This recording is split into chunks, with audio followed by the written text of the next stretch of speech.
welcome to the start of the week. We have DCU Daily for you guys. Sorry for the delay, but we have a lot of stories for you guys. So here we are. We are going to start off, today with the news, a little bit of somber news with the passing of Robert Duvall. So we're going to be talking about that first and foremost. Then we will be getting into the rest of the show normally with box office, Wuthering Heights. Ooh, man, it is killing it, and we are going to be talking about it. Then, of course, Paramount back at it again, and WB might be chin scratching a little bit. They might be thinking more, and it would cause the death of a lot of things and cause a lot more trouble than Netflix buying WB. So we're going to be talking about that because God knows this damn merger talk will never end. Then we're going to get into MovieTalk Madness. Got a little bit of adaptation talk. We're getting a couple adaptations from the world of TV and video games. Then a bit of AI talk, as well as, upcoming trailers and release dates for digital releases. So getting into that. And then, of course, MCU Weekly. We got mostly Spider-Man news in regards to that.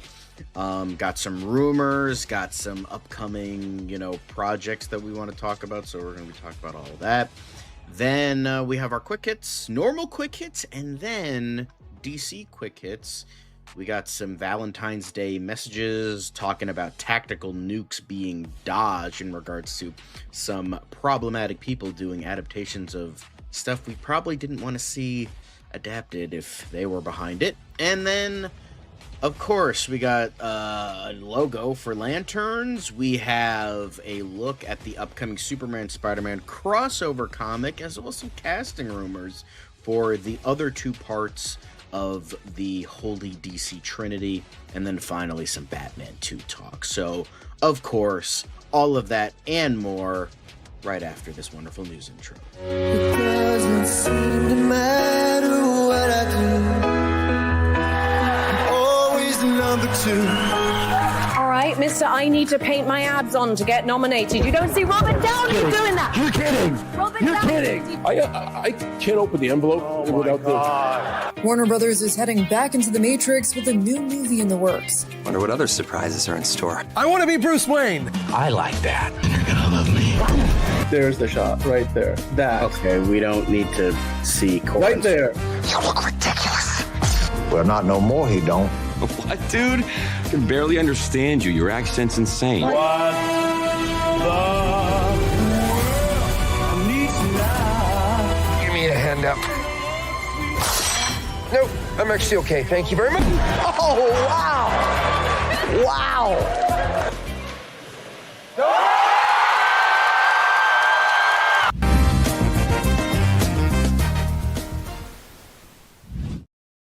Welcome to the show, guys. Here we are. Oh, I gotta fix that a little bit, but welcome to the show. We already have a couple people in the chat already, so let's get them in here. D. Cole, hello, D. Cole, lovely to see you.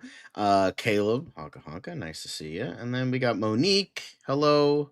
It is a marvelous Monday. Well, maybe not starting today. That's okay. And then Figure Drawing is complaining about AI in the chat. Don't worry, we will get to that because, oh boy, we have a couple of different stories in regards to that. So, woof. But before we get into that, I have to introduce Lizz today. Lizz, how are you doing today? Been a while since we've seen you. How are you doing on this wonderful, wonderful Monday? Hey gang, I am just Ducky. Thank you. Saw two films this evening, both very interesting. How is everybody? I haven't seen y'all since the Super Bowl, for goodness sakes. I hope you all enjoyed Super Bowl. I hope you all had a wonderful Valentine's Day. You're all my Valentines. Just kidding. I spent it with Trent Reznor. It was great. But anyway, hi All right, everybody. just fucking dunk on all of us. Jesus. I mean, come on. The man is 60. It's not fair. It is not fair. God bless him. Yeah, no, he's looking good for his age. He's good. I have a polar. John, he surely is. He surely is. Okay. Anyway, now before we get into the horny talk we shall wait for when we talk about Wuthering Heights. Unfortunately, as I mentioned at the top of the show, we have to get into more somber news, we do have to talk about this because it seems like we are losing amazing actors left and right. We recently lost Catherine O'Hara and James Van Der Beek, and now, unfortunately, the great Robert Duvall has now passed away at the age of 95.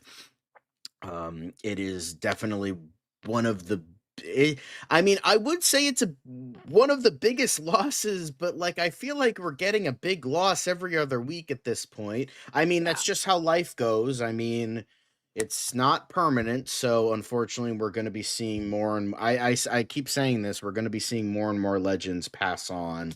It is Um, interesting how it seems to always happen around the beginning and then like the very end of the year. You know what I mean? Like at least the groups, like we'll have some trickle throughout the year, but it always seems like January, February, there's like yeah, four or because I five, and then remember like when December it's like two or David Bowie, three. we lost him in January, right? Yeah, it's rough. Well, I mean, Betty We White lost we David Lynch lost. last year in January. So Yeah, yeah, it seems like yeah.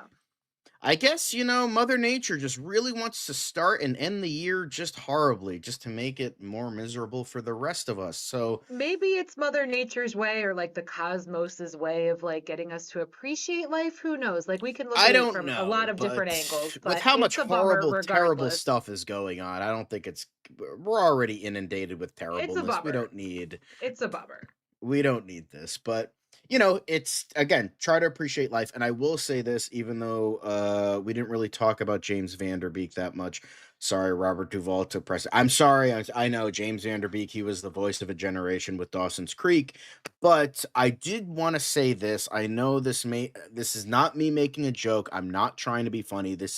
I know I'm the funny guy. I make jokes out of everything, but this is very serious because it is something I relate to kind of sort of, at least in a familial sense. And the fact that now we have lost two great actors to it, and I think it needs to be talked about. Guys, if you have the money, if you have the insurance, And gals. please get a colonoscopy. Yeah. Please Yeah. go get your colon checked. It is a secret killer. Yeah. I'm due this year. This is my first year. 29. After I turn 29, I gotta go get a colonoscopy. And Yep. it like entire family this year getting colonoscopies. It's in our Yeah. family, so colon cancer in the family, so we Yeah. gotta always, just be aware of it. Yeah. I'm not but James Van Der Beek, and Chadwick Boseman, we lost two legends to it. So, guys, Yeah. I know, haha, it's funny because colon. No, Blah. 100% No, on, it's a fucking killer. yeah. It's like heart attack is like the oh my god, like cholesterol we get focused on it, but colon cancer, that's a fucking secret killer. So, Yeah. and it's more often than not preventable. I know health insurance is fucking terrible in this country, and I know people are broke. I understand it, and I get it, but it's just one of those things that's just more preventable than you think. And just please, guys, if you're Yeah. over the age of 30, over the age of 35, please get your colon checked. Again, Please, I am begging. This is ladies not me too. being funny. This is me No. being 100% serious. Please get your colon checked. But again, ladies too, like we said, Catherine O'Hare. On a personal note, I had some medical stuff going on. It was suggested to me that I get jumped at the chance because I have no problem with tests, and I said I'd rather know than not know. I did have 6 polyps, but thankfully everything else was all right. Nothing was shady. But a friend of mine, he's going through it right now, was just diagnosed with stage 4 colon cancer. So you never know. You never know when it's your Well, turn. I just don't want people to think There's I'm no trying to age make a limit. joke out of it. That's all. No, That's of all. course not. Because Then it's like there's colon, it's like yeah. it's No connected one to wants the to talk about butt butt, stuff. and Yeah. poop is funny. So like I'm just because we usually try to keep it light and fun on the show, but like when we need to get serious, like when It's people like important. James Van Der Beek and Chadwick Boseman die from something a little bit more preventable, then you got to get that really checked out. It's Yeah. but unlike Robert Duvall, who lived a very long, prosperous life until the age of 95, um but I did want to talk about that because I don't think I talked about it because James Van Der Beek was, I think we didn't I don't think we talked about him. Yeah. So apologies for that, but rest in Um, peace, Mr. Vanderbeek. But but also, while we're on the subject of James, I do want to also point out, in case you guys haven't seen the information, there is a GoFundMe going because he famously talked about how with all of his treatments over the past 18 months, he's completely drained their savings. They have 6 Mhm. young children at home that he leaves behind. So if you all have the means, try and hop on and help them out if you can. It's just, I know it doesn't Steven matter who you Spielberg are. Doesn't matter who also you are. donated to that. Yeah. Yeah. But So, anyway, moving on from, going from one to another is Robert Duvall. Again, the man who started his long, lustrous career all the way back in the 60s. He was just one of the greats. Like, I mean, it seems like we're talking about that more and more, but he truly was one of the all-time greatest actors ever. Just everything is just that his Luciana Duvall had a Facebook post today showcasing that he has passed away. He died peacefully with his wife by his side. So he gave us a wonderful and amazing career of so many amazing films. I mean, Godfather is an Apocalypse Now. His Coppola projects are definitely up there, but To Kill a Mockingbird was his first. An underrated performance, definitely Falling Down. I think he was great there. Thank You for Smoking, another underrated performance. But obviously it's just so many amazing performances from the man. And Liz, what are some of your favorites of the late the great Robert Duvall? Newsies. The Newsies, actually, it's one of my favorite films of all time, and he was part of that film with the wonderful Christian Bale. So yeah, I mean, his range is broad. He's been in all types of titles and productions and worked with everyone. We've had people like Walton Goggins has said something about his passing. Yep. Worked with him when he was 24. It's unbelievable the different genres and films that he's been a part of. So definitely going to be Yeah. missed. I think I recently saw him in something. I'm drawing a blank on it. I've been trying to figure it out. I have to go through his list of titles, but But yeah, yeah, I mean, right up to the day he died, he was always working. I mean, Hollywood is, of course, mourning the great man. Al Pacino and, of course, Robert De Niro both said something. Pacino said he was a born actor, as they say. His connection with it, his understanding, and his phenomenal gift will always be remembered. I will miss him. It was an honor to have worked with him. Robert De Niro said, God bless Bobby. I hope I can live till I'm 95. May he rest in peace. Francis Ford Coppola said something about, the phenomenal actor of Robert Duvall. Scott Cooper, just so many. Adam Sandler, and another one that he was in. One of my first, you know, like showcases of Robert Duvall, like my introduction to him was probably Kicking and Screaming with Will Ferrell. Like that was him, and that's who I learned who Mike Ditka was.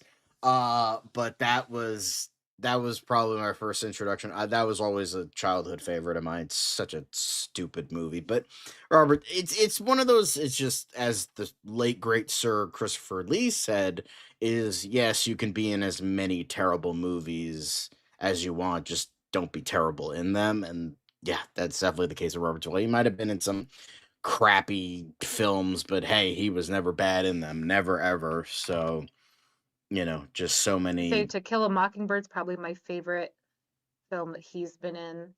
Just a classic, so good.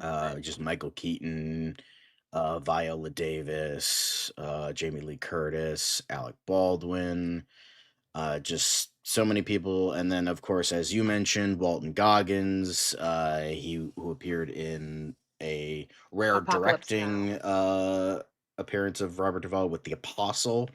He said the Yeah. privilege of getting to work with this man, to know this man is still the most important experience of my life. He was my North Star, my hero. He knew it. He gave me permission, afforded me the privilege of never having to leave his side while we were working. We maintained a deep friendship for years after. He didn't have to do that, but he did. He had that effect on a lot of people, but this was my story. I love you, Bobby. Thank you for changing my life. So, of course, just anyone and everyone were absolutely just remembering the legend that he was. Um, this is kind of just another case of, you know, uh, a lot of people remembering. And then, of course, even Mary Badham, who played Scout in To Kill a Mockingbird, also mentioned, yeah, she's still kicking. She's 73 now, but he said, we really didn't know each other very well at all. We only had one day to work together, as famously Boo Radley does not appear until the very end of the movie. Maybe two. Mr. Robert Mulligan, who was a brilliant director, held us from seeing each other until the scene at the door. It was really easy to believe him as Boo. As a child, I was able to just kind of live in my imagination, and he was perfect for the role.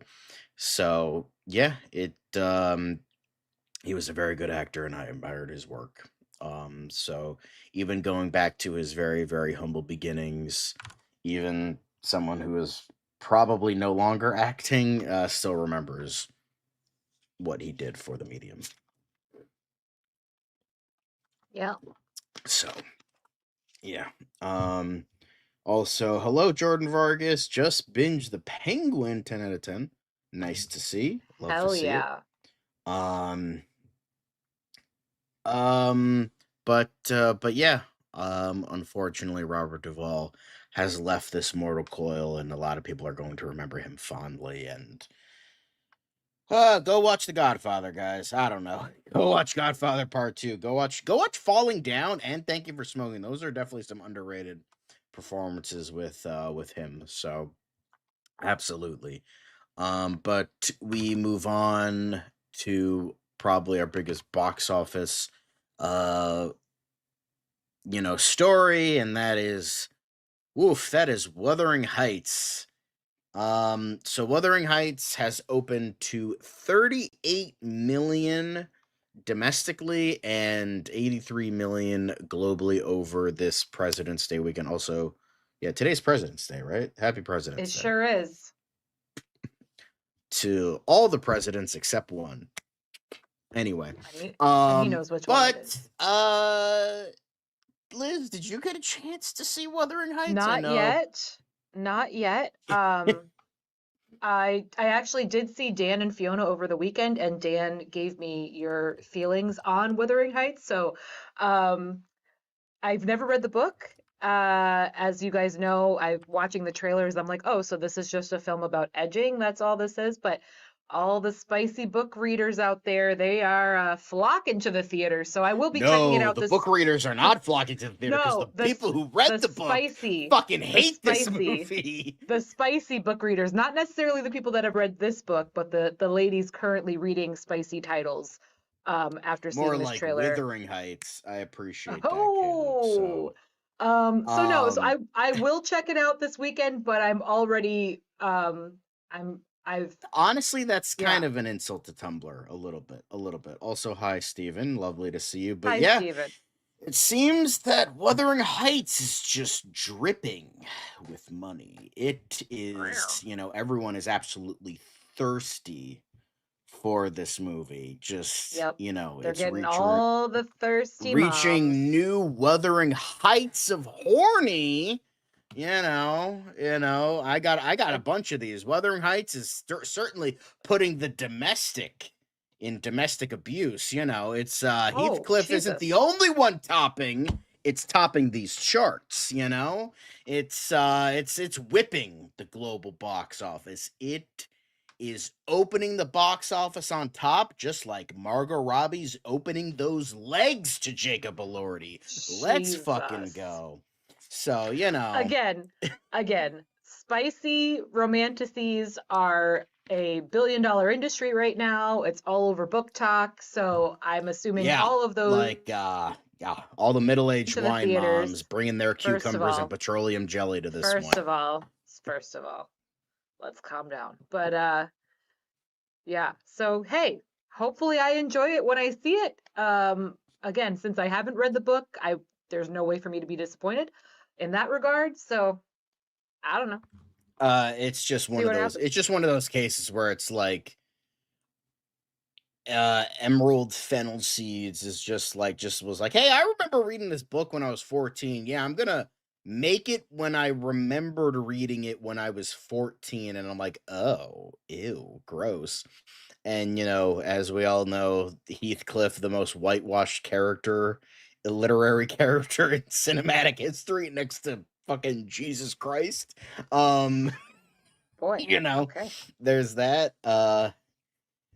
I heard people watching 50 Shades. Yeah, I'm sure you heard the people watching 50 Shades. Ooh, hello. What's up? Nice to see you, Hosea. That movie burns guys' salts. I guess you could say it's a salt burn. Yeah, thanks, Caleb. Thanks for that. Sheesh, you Um, guys. Speaking of Saltburn, Jordan Vargas asking us, with that being said, what do you think of how the Joker looks in the Matt Reeves universe? I'm curious if you think, it's certainly unique. Not a huge fan of it, but like, I'll wait and see how they do that. But, very much so. But yes, This is one we of two, by we the way. stand GI One of Robot in two. this house. We But sure yeah, do. Wuthering Heights, Victorian 50 Shades of Grey, and that's not at all what the book is at all. So, in fact, a They friend know of what mine they're went to go doing. see this. She was like, Hollywood "Oh knows what my they're God, doing. it was so fucking bad." Like, she's like, I think she gave it like a half a star on Letterboxd out of 5. So it's like, ooh, hello. Boy, oh boy. Well, can't wait. Can't wait. So thoughts and prayers, condolences. Thanks. And for anybody who wanted to see or hear the new like Charlie XCX soundtrack, apparently her music makes up about 3 minutes of the movie, so you're not even gonna Really? enjoy that. Wow. So What's the point? exactly. She's But because Charlie my friend, XCX, she's that so was like hot the right one now. thing she She's wanted to see. I'm everywhere. like, the movie, she's like, the movie looks pretty and I'm excited for the soundtrack, and I was disappointed on both. So it's like, this movie sucks.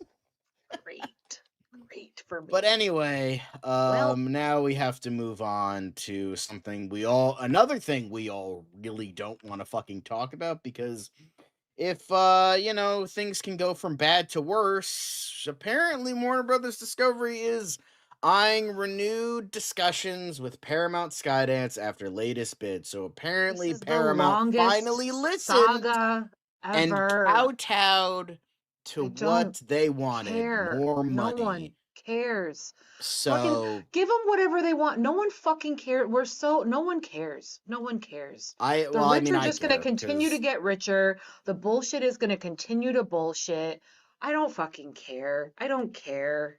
Do your backroom deals and sign your contracts, and let's move the fuck on with our lives. Jesus. yeah, we live in the worst timeline, because it's like it's just, in this case, it's a pick your poison situation, because Paramount is probably far worse, because it's like the CEO of Skydance is in the dumbass president's back pocket. He wants to own the news cycle, so the president owning the news cycle, that's fun. Then like Paramount has been, or well, Skydance owning Paramount has been making nothing but horrible business decisions for the past like 6 months, that when they've owned them. And it's so funny, because like David Ellis was like, Netflix is gonna be a monopoly. It's like, you're gonna be a monopoly.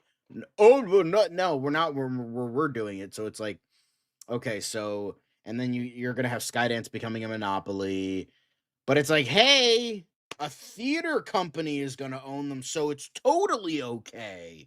Except it's not. Honestly, if I had to pick, Netflix is the lesser of two. Initially, I was really pissed about Netflix, but now I'm just like, now seeing the veil like no longer draped over my eyes, I could see that Netflix is definitely the lesser of two evils. Still evil. Warner Brothers should not be sold off to anybody, but if I had to pick, it would be Netflix.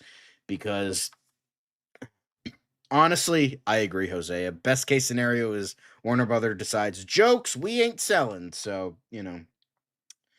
Yeah, it's definitely not the best thing that Paramount gets this, and you know, only the people the people who prefer Paramount are either conservatives or idiots or both.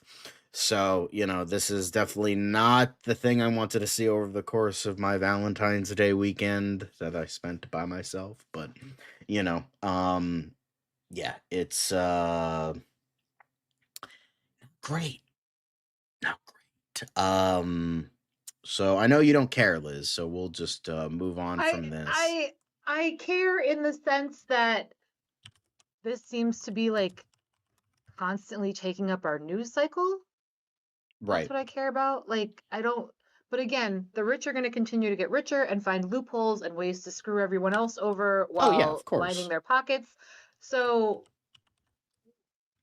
what's another merger?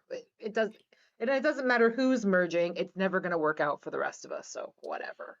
Yeah, it's just, I know, but it's just like, it's just like Netflix is definitely the lesser of two evils here. It's just not good, and we will just kind of they're the lesser of the two evils until they then become the same evil, which is inevitable. Yeah, it's just Google. It's just gonna be Google and Apple owning everybody like 10 years from now. Well, and Amazon. Yeah, I forgot about them. But yeah, so that's fun, isn't it? Living is great right now. Honestly, Robert Duvall had the best idea, so now he doesn't have to worry about this shit. But okay, that was a little bit too dark. Anyway, let's move on. That was one hell of a dark joke. I apologize. Anyway, now let's move on to Movie Talk Madness. So, of course, we're going to be starting off with a little bit of Mandalorian and Grogu, because you're excited for this, Liz. Why don't you talk about Mandalorian and Grogu? Because we got like a teaser for the teaser. We're getting a trailer tomorrow. What are your thoughts on this? Are you excited for this trailer? Are you not? Because I'm excited. Only because I know you're I know you're trying to be careful because you don't like spoilers. Yeah, I don't like spoilers. I don't know how far you go in terms of trailers. I'm excited in the sense that they're doing a good job of promoting it. I'm not excited because I don't want any more information. That's true. Right. That's exactly what I was talking about. But I am looking forward to it. I love Grogu. I love The Mandalorian. I'm so pumped that Sigourney Weaver is going to be in this because she can do no wrong. So I can't wait. It looks super cute. It's going to be fun. I'm looking forward to it. Yeah. I mean, I don't care about Star Wars anymore. I'm sorry. And that's fine. But you know what? Genuinely, there's really no Star Wars kind of element to it, if that makes sense. I know. It's just if I have to watch 3 seasons of stuff, then fully removed, it's not the same. I also don't want to watch 3 seasons of a show to prepare for a movie. So, I mean, I guess I'll let you know if you need to. You know what I mean? You may not have to, maybe because this is them. He's training Grogu to be his apprentice, so it's actually going to be completely different, or at least it should be. So. And Jose is saying the trailer tomorrow will decide if I go out and see it or not. Okay. I haven't watched it, but Liz, I'm sure you like. I do. I've watched it. I loved it. I'm very excited. Nice. Rouge One. It's Rogue One. I know people make that mistake all the time, but it's Rogue One. It's the G before the U. Anyway, that's just me being a grammar Nazi. But that's not the only thing we have to talk about. We're going from movies to video games because apparently we are getting a Dead by Daylight movie adaptation. One of the probably the most famous killer battle royales. I don't know what you would call it. But pretty much everyone has been copying the fucking formula of Dead by Daylight. We're having the upcoming Halloween game, the Evil Dead game, Texas Chainsaw Massacre, Friday the 13th. Pretty much every major horror franchise IP movie to game is copying Dead by Daylight. So the Dead by Daylight was like the OG, and it's also been getting a lot of they also have like a lot of skins where you can play as like Chucky and Michael and all that stuff. But we are getting an official movie adaptation. I don't know how you're going to make that work, but it's apparently going to have the writers of The Conjuring and Crawl, both good movies. So that's definitely a good good thing to have. So David Leslie Johnston McGoldrick and Alexander Aja to pen the feature adaptation Dead by Daylight. David Leslie Johnston McGoldrick, he recently did the first Aquaman, and then Alexander Aja, he's a known like horror head. I don't know what he recently did a movie with Halle Berry. I forget the name of it though, but he also did the remake of From The Hills Have Eyes. He did High Tension. He's done a lot of stuff. So this is definitely good. It's being produced by James Wan, of course, with his Atomic Monster company that is, along with Blumhouse. And I think that's pretty exciting. I know Liz probably doesn't care because, one, she doesn't play video games, and two, she doesn't really like horror movies. But I'm kind of like, I haven't played the game, but I am kind of excited for it. I do not like horror video games either, so not for me. But hey, enjoy. PvP, PvPvE, maybe I think it's PvE. No, I don't know. What? But Dead by Daylight is your favorite game, so I hope you're excited for this, Jordan. A Dead by Daylight movie only works if it's like Cabin in the Woods. I guess so. But yeah, this is exciting. I would watch this. I obviously I would have to see a little bit more, but I do love Alexander Aja. I think he is one of the more underrated horror directors in the modern era. He hasn't been making a lot, so I'm excited for that. So this looks awesome to me. But going from one adaptation to another, Charlie's Angels is apparently getting another movie adaptation from screenwriter Pete Chiarelli, the guy who wrote Crazy Rich Asians and The Proposal. Not the thing I want to see for Charlie's Angels, but whatever. Is working to revive the 1970s hit series for the big screen once again after the McG films, took the world by storm in the early 2000s, and then Elizabeth Banks tried to do something with it, and then it failed miserably, then claimed men were evil or something. I don't know, but I mean, I'd watch it. I feel like it's still Kristen Stewart's best role, in my opinion, to be frank. But that's a low bar, but just I mean, I've heard. Wasn't she in Spencer or something? Wasn't that what it was? I heard she was good in that. Yes, and she was, okay, yes. Until Spencer, that was her greatest role. But I had no interest in the film. I'm not really a big Charlie's Angels guy. I think my dad might have watched the series back in the 70s. It's just one of those like fun, campy kind of. And now that we're like kind of out of the self-serious kind of vibe, now we're kind of going into leaning into more campy stuff. I feel like leaning into more of the campy ideas of the original series would be a little bit more fun. But considering Crazy Rich Asians and The Proposal are definitely, cheesy as fuck to the max, I think, I think this might actually kind of work. What are your thoughts? I don't know if you have any connection to Charlie's Angels. I mean, I've seen the remake films. I've seen, clips of the old TV show. So like, I'll check it out. Especially if they have a decent cast and a good trailer. I'll check it out. Why not? Yeah. Could be a lot of fun. But next you never know. Apparently Roger Avery, the man who co-wrote Pulp Fiction's a fucking clanker. Because he was talking about how he tried for many, many years to get his projects off the ground after Pulp Fiction. And now he's like, I made this production company. I put AI in front of it. And now I got 3 features. And it's just like, this is like the most like dumbass boomer energy I have heard in my life.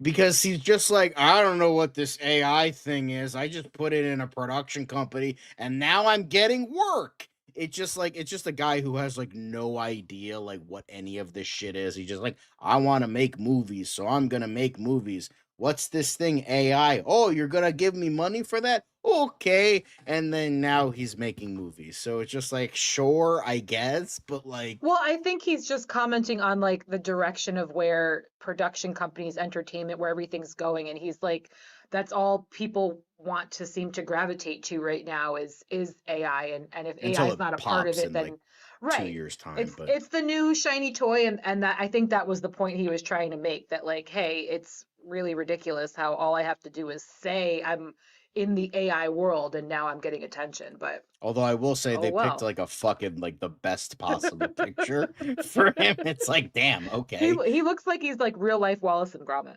He's like, "Brrr." Anyway. But I don't know. I just think That's this was not because at nice. first I That's was not like, nice. really, come on, man. But now the like reading into it, I'm just like, it's either like he's like, I guess I'll do this, or it's just like I have no idea what any of this is, so I'm just gonna do it so I can get some work done. Um, Good luck to him. so yeah. Although I will say his Phantasm script was pretty good. I know he tried to get that off the ground, but it never came to be. So, um, you know.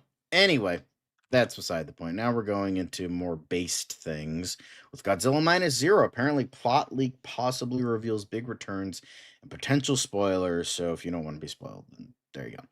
A possible synopsis for the movie is doing the rounds, and while it hasn't been officially released, it potentially pulls back the curtain on Yamazaki's plans for the Godzilla franchise that's free of the wackiness that's come to define the MonsterVerse, as well as confirming that Hamabe and Sei Nagatani will reprise their respective Godzilla menu.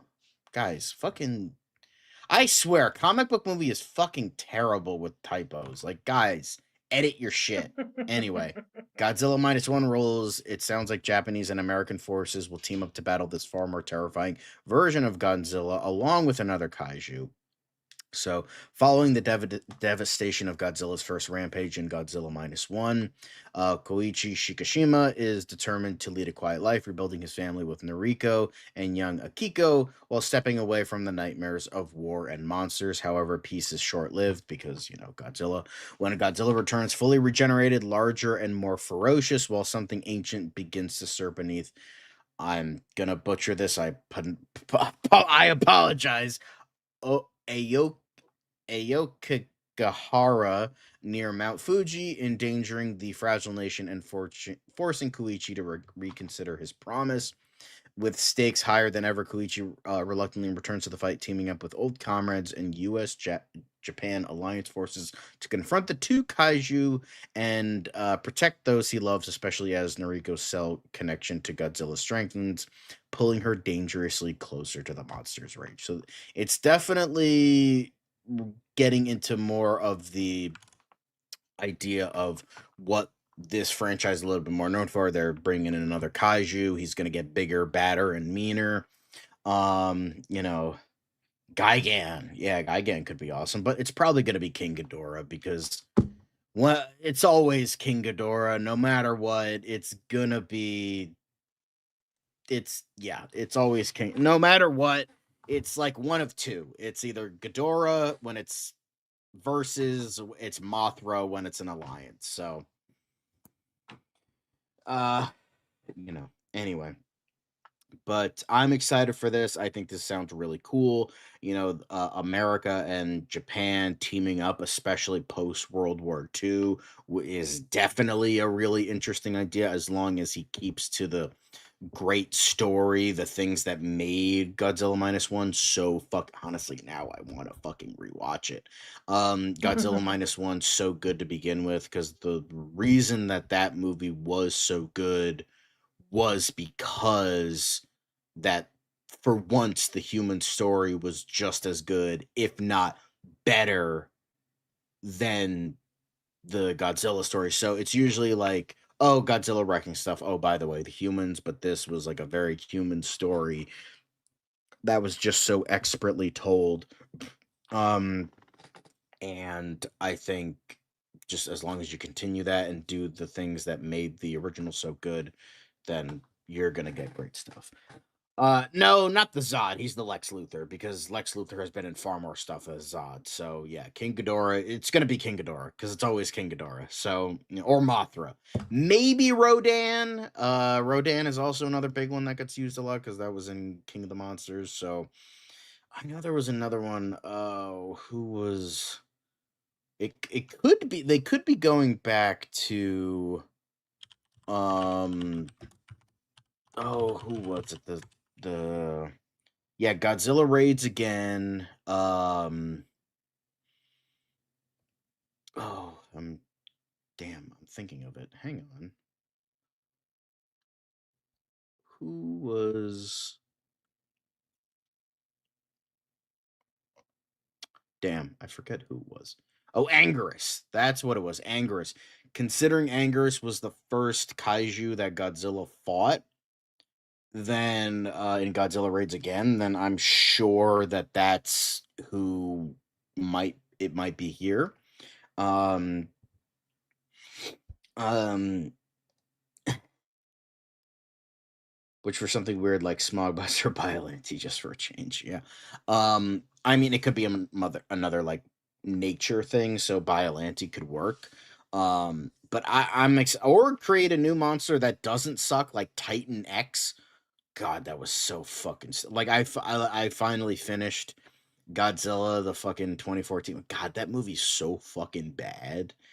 God, it's so terrible. Anyway, um, but yeah, I think I'm excited for this. This definitely looks awesome. So yeah. But next up we have 20 years later, The Bone Temple. It unfortunately, due to bad box office and it flopping, it got pulled from theaters prematurely, but now it's heading to digital.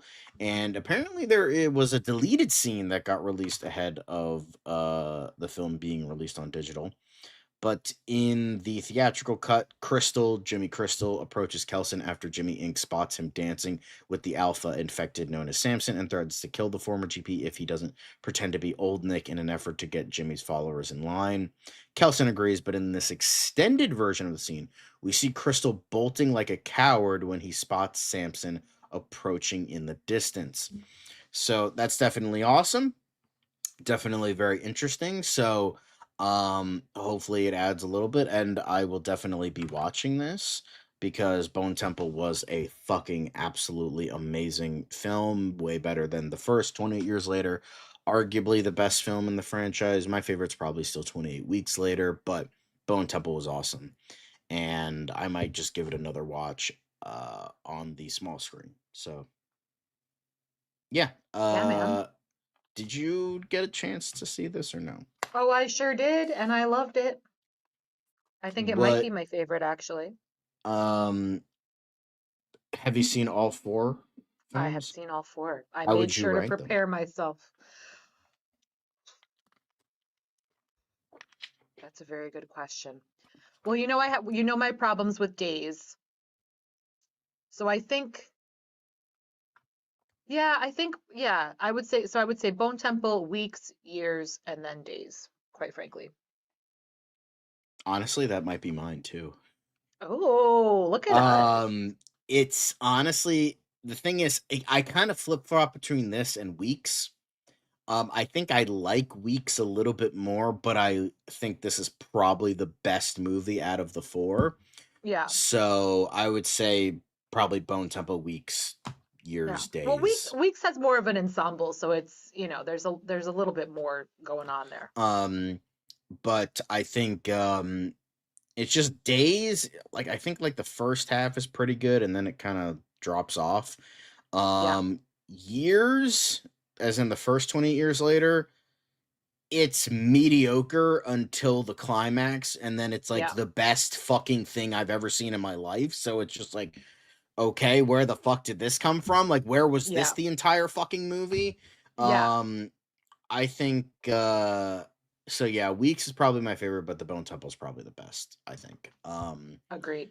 But yeah, but now we enter a movie review a little bit of a last minute movie review, but that's okay because we are going to talk about the Marvel ensemble that is Crime 101. Well, Liz is going to talk about it because I didn't see it. So, Liz, your thoughts on Crime 101?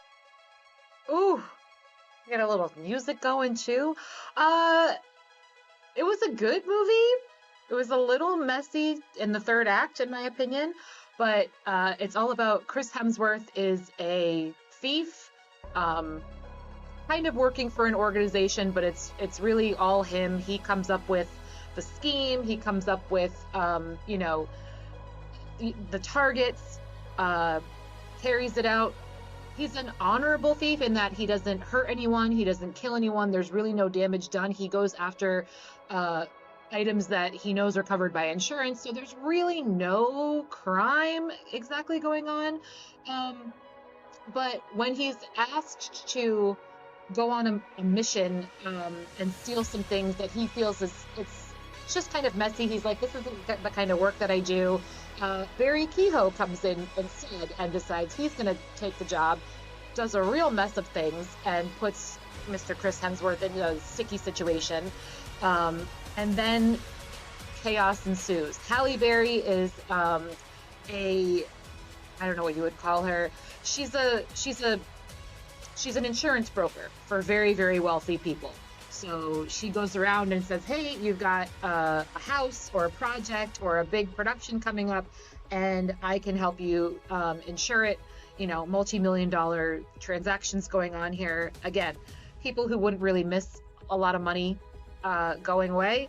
So Chris recruits her, says, hey, I don't think you're happy at your job, and I think you and I can mutually benefit one another. Hook me up with your client. Tell me when they've got some shipment of goods coming in, and I'll go ahead and take it off their hands and cut you in on the deal. A detective who has been kind of following Chris around, still not knowing who he is or exactly who he's working for, but he has figured out his pattern. Chris sticks to the 101 highway in California, and all of his crimes are committed up and down that stretch. And Mark, just starts to kind of go after him, especially after, like I said, our boy Barry cocks up his mission. And it's a decent snatch and grab film. But again, the third act gets a little messy. I really don't know what much to say about it. I enjoyed it. I thought Chris was great in it. Mark Ruffalo was great in it. Barry's great in it. Out of 10, I'll give it a 7. It was entertaining enough. The pacing, I think it was just a little too long. It's over 2 hours. Yeah, and it that's certainly what a friend of didn't mine need said. to be. He said he called it a Yeah. great movie outside of the pacing. He said the pacing really Yeah. brought it down. I think they could definitely have cut at least 30 minutes from it, if not a little bit more. But as far as it is a good film, and in this one, I would say there's a relatively happy ending in that crime always pays. So, so if you like it, check it out. Like I said, it's the 2 hours 19. It's long, but it's not the worst. It's not terrible. So. All right.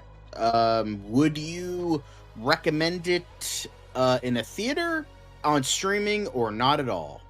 I think it's fine on streaming.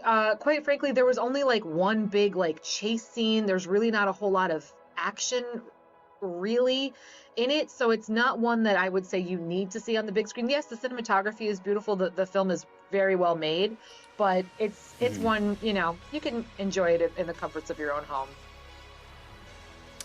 Okay, that's. I mean, yeah. I was kind of the same way with. What was it? With Cold Storage. So that. I want to see that. That's on my list. I'm hoping. That's a lot of fun. That's definitely a fun. Again, another really 7 out of 10. Joe Keery's always great, but it's very weirdly and awkwardly paced, but overall a good, entertaining. Well, while we're talking about it, I will mention as well. I also saw Good Luck, Have Fun, Don't Die. Yes, I did a review with our boy that. Sam Rockwell. And I feel the same way about that. That movie was really, really fun. Also kind of a mess, especially in the third act. But Again, it was enjoyable enough, and certainly one that I think would be fine to see on the big screen. But also, nothing incredible. So But hey, fuck AI. So for me, it's worthy of a theater visit. yeah, Um, that's fair. but yeah, so that was Movie Talk Madness. We really got into it. We even have a surprise movie review for you guys. So that's always fun. But next up we have probably Liz's favorite subject of all. That's MCU Weekly, even though it's barely weekly anymore. It's pretty much every day. It's more like MCU Daily, but that's fine.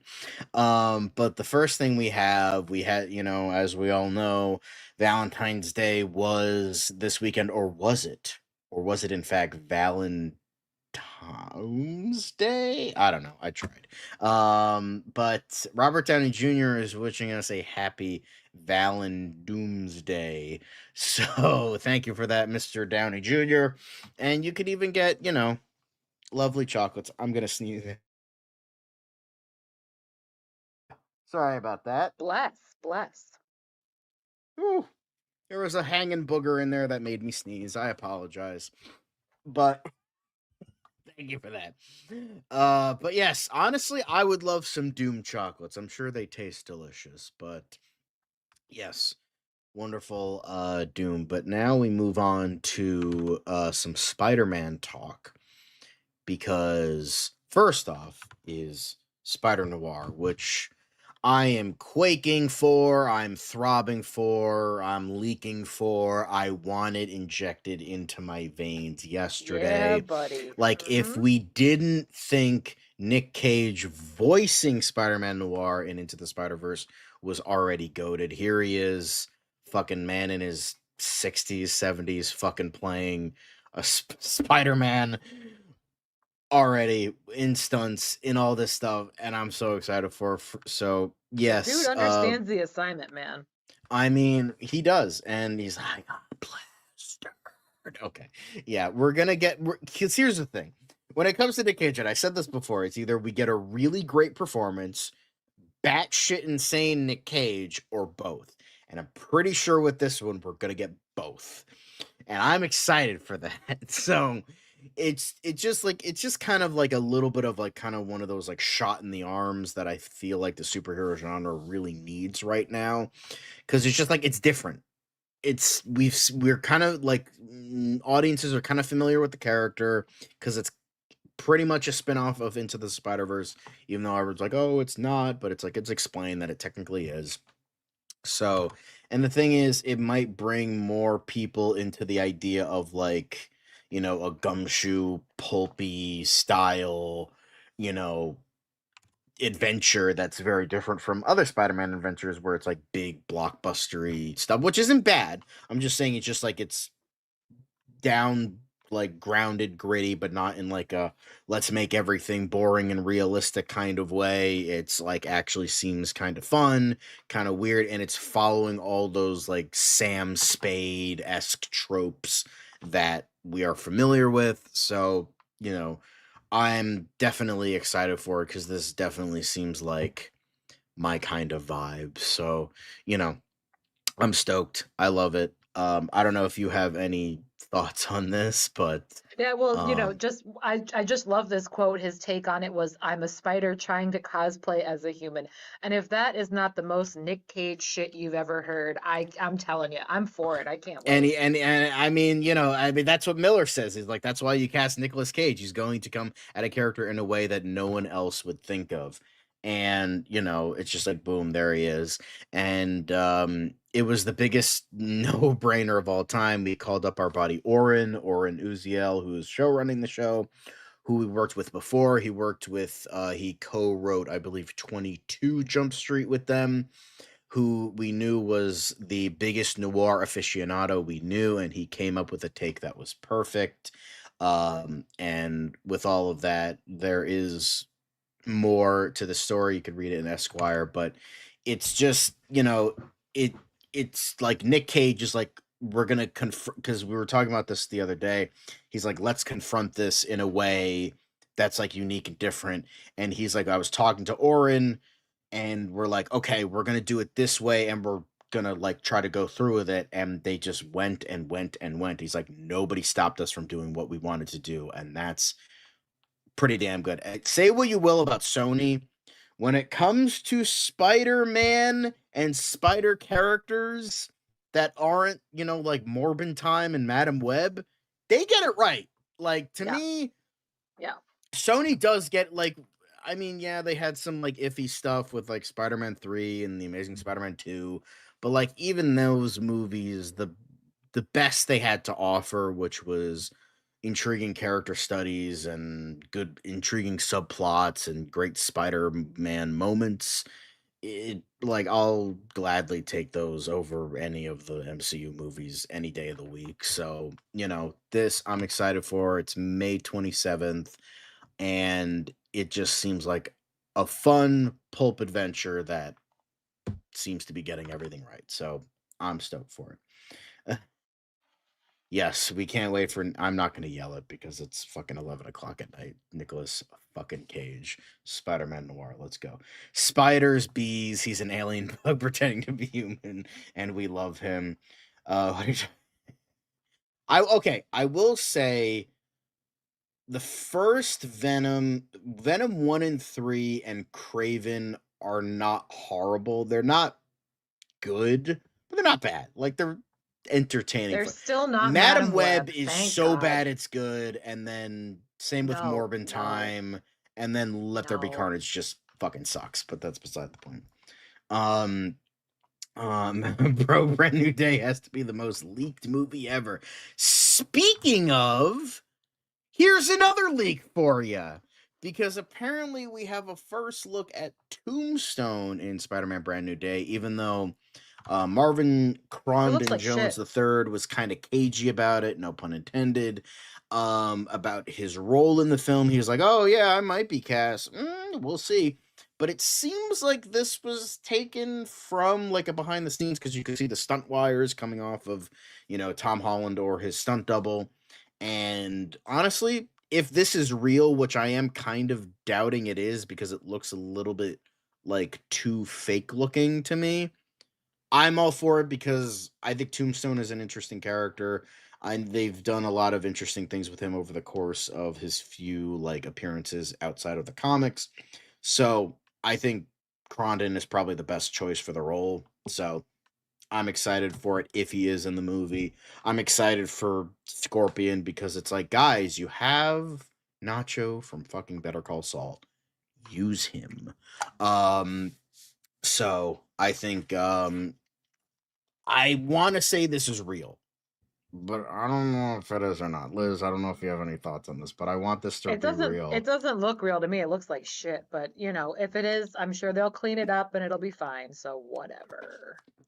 But yeah, it does seem to be having a lot of characters, because it's like you have Tombstone, you have Scorpion, you have, the Shathra character, you have Punisher, you have Hulk, and God knows, apparently they're gonna, like, the according to some leaks, that they are doing what Spider-Man 4 was gonna do, as in the Sam Raimi Spider-Man 4 that never happened. Yeah. So it seems where it was going to open up with a montage of all these C and D list Spider-Man villains, like, oh, he's going to grab him chucking in like a bunch of these like villains into like jail. It's like, oh, Mysterio was going to show up, and Shocker and Stiltman and all these other non-memorable Spider-Man characters. And that's what it seems like he's doing here. But it just seems like this seems a bit too good to be true. This is giving me Sam Raimi vibes, and I'm like, okay, the movie is not going to be that good. So like, I don't think this is real, but I want it to be real, because it has like really interesting dynamic lighting. It's got a little bit of a Dutch angle going on, but it seems a little bit too convenient. It looks a little bit too good in terms of like, how did they film this? Did they like, if this was like off of like a digital screen, I'd be like, okay, but like, are you telling me some guy like really like put his phone up and like mid shot took a picture? Like, this just, it looks too dynamic. It looks too like for a picture. It's entirely possible it is like a concept picture and they have to like wire removal and it'll be like in promotional material and stuff like that. But I don't know. It seems like it's just a little bit too good. So I want it to be real, but I don't think it is. So, Fair. A man can dream, but that's not the only thing in regards to Spider-Man Brand New Day. Apparently, there is a new rumor that Kiernan Shipka, who famously played Sabrina the Teenage Witch on the Netflix show, will be playing maybe MCU's Gwen Stacy, considering that is some A-S tier casting. That is like probably some of the best casting I have ever seen in the MCU. It's definitely not true because they're probably going to pick some random chick that nobody's ever heard of, or some chick that's she's really hot right now. I don't see why not. I do like her a lot, so there's a good possibility. It's just like it's like these are the people that picked fucking Zendaya for MJ. It's like I don't trust them at all with this. This is just too good to be true. But this is according to a rumor shared by Scooper Majestic UCM. Never heard of this guy before, so it's probably BS. But Chilling Adventures of Sabrina and Twister star Kiernan Shipka is allegedly playing Gwen Stacy. I've also heard another rumor that she might be playing Black Cat, aka Felicia Hardy. While we'd advise taking this with a pinch of salt, this isn't the first time we've heard Gwen's name linked to the movie. Apparently, she has been seen on set, but I don't know how true that is. Again, this is all just the things that this scooper has been saying. Sadie Sink was said to have been playing the character, but now that seems to have been no, because she seems to have a more villainous role, especially from the leaked trailer that we got a glimpse of a couple months back. So, this is another case where I'm like, I want this so badly to be true, because it would be like one of the greatest casting decisions of all time, because she is a very good actress. She would be perfect for the role. This would be like fucking, I know this is ridiculous because she's not a superhero, she's more, superhero supporting, but like in terms of like, this is like Robert Downey Jr. as Iron Man, Jolo Maraduena as Blue Beetle. This is like top tier casting. So I'm like, this is definitely not true. It's too good to be true. It's way too good to be fucking true, because the MCU doesn't operate like this. They give us like decent casting decisions. So, I don't believe this is true. I want it to be, again, similar with the Tombstone thing, but I don't believe this is true. So, anyway. I guess we'll see. We shall see. Very much so. But yes, I know, Figure Drawing, you are definitely shoving that 8-inch Avengers Doomsday cock down my throat once again, and go fuck yourself. I'm not watching the movie. I don't care how much you bitch and whine in the fucking chat. So, it is very nice of you to consider it an 8-inch one, though. That's very kind. Yeah, it's more like, it's probably like a limpy micro penis at this point. But speaking of limpy micro penises, quickness, because we're getting into the quick hits. And let's get that Bossa Nova elevator music. There we are. Beautiful. Let's make it a little bit louder. There we go. Next up, kind of still on talk with the movies. Toy Story 5 international poster reveals a big status quo change for one fan favorite character. Apparently, it seems like Forky and Knifey are getting married. I don't know. Cool. I hate Forky. Yeah, I think everyone hates Forky. He's like the Jar Jar Binks of Toy Story. Damn. So there they are. Get pumped, get extinguished. I don't know. It's I don't really care. I'm not gonna watch this crap. Anyway, speaking of things I don't care about, Peacock, apparently they're losing money, and they could, the losses could reportedly push Comcast towards a merger or acquisition. So that's something. What do you think? I don't understand how they're losing money. Trader still has a chokehold on my life, and now I'm watching all of the other seasons and the other series. So they done dropped the ball because Traitors is killing it. What? I don't know what they're talking about. All right, Dan, calm well. down. This isn't Wuthering Heights. Jesus Christ, it's Toy Story 5. Jesus, but yeah. Dan. So anyway, but yeah. Next up, Train Dreams triumphs at Independent Spirit Awards. The poetic drama won 3 awards, including Best Feature, while Rose Byrne scored an acting prize. Yet another one for If I Had Legs, I'd Kick You. So, thoughts on this? Have you seen Train Dreams? Not yet. It's on the list. Hopefully, I get to it prior to the Oscars. I really hope I do. All right, cool. So, congrats to Train Dreams. I've heard it's very good. So. Nice to see. I've also heard Rose Byrne is definitely one of the, I know she's nominated for an Oscar, but I've heard very good things about that performance in the film. So, good for her. Anyway, speaking of award season stuff, Sinners, Frankenstein, and One Battle After Another lead makeup artists and hairstyles award winners. So, they got really good makeup, guys. Hell yeah. I mean, with the vampire, they got the glowing eyes, they got the blood, they got everything, just so much poured into that. And then up against Leo looking like a schlub. Come on now. Sure. Nice. Like, okay, it's like you have some of like great hairstyling, great makeup, you have like 30s era stuff that works, it's great, and then you just have Leo is in a robe and sunglasses for most of the movie. Okay, I don't get it. Anywho, but congrats to Sinners and Frankenstein. Again, Frankenstein, it's like you literally have the creature and it's just like, oh yeah, Leo looking like a fucking hobo. That's worthy of. They made the creature awards, too pretty. Jacob was still too pretty as the creature though. But Prime Video's epic family saga, The House of the Spirits, its most ambitious Latin American original to date, to premiere worldwide April 29th. I have not heard of this thing, but if you have, cool, because, it is, if it's Latin American, then it's getting more, spotlight on it, and that's pretty good, like, because I'm always for, like, more international stuff getting exported to America, so more people have a more like vast indulgence of other cultures outside of your own. So even though I have not heard of this, and I might not be, again, guys, as Liz says, for $1 a day,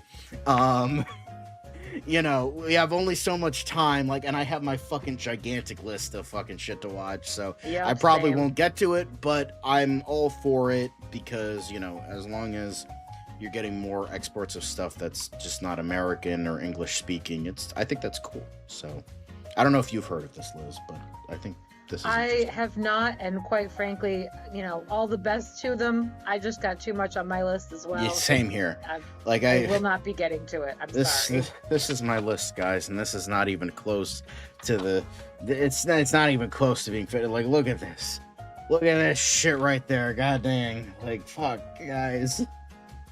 Anyway, but also, hello, Movie Spud. Lovely to see you. Kevin Davis, lovely to see you. So, anyway, let's move on to bigger and better things. Next up, apparently Danny DeVito, the king of the internet, has wrapped filming on Jumanji 4. We got some The Rock, lucky bastard, being able to kiss the legend himself. Come on now, lucky motherfucker.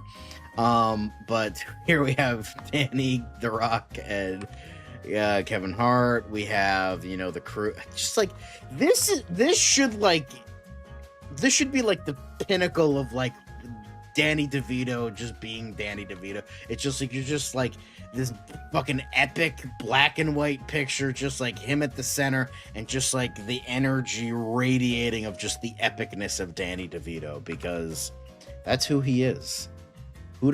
I don't trust someone who doesn't like Danny DeVito. Frankly, they can go fuck themselves. So, agreed. Anyway, we love Danny DeVito. We stan Danny DeVito in this house. And he is nothing close.